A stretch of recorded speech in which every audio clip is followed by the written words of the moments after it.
উৎসব কিংবা অনুষ্ঠান বাড়ি মিষ্টি না হলে চলে না।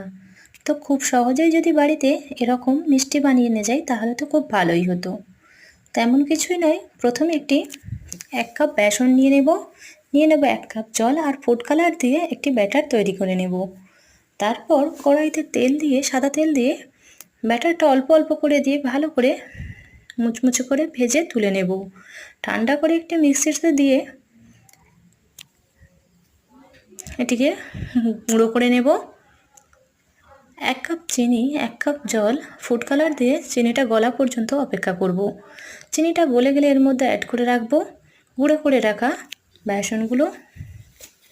শুকিয়ে গেলে উপর থেকে ঘি ছড়িয়ে গোল গোল করে লাড্ডুর মতো শেপ দিয়ে নেব। সব শেষে কাজু দিয়ে গার্নিশিং করব। রেসিপিটি কেমন লাগলো অবশ্যই কমেন্ট করে জানিও, ভালো লাগলে একটি লাইক করো।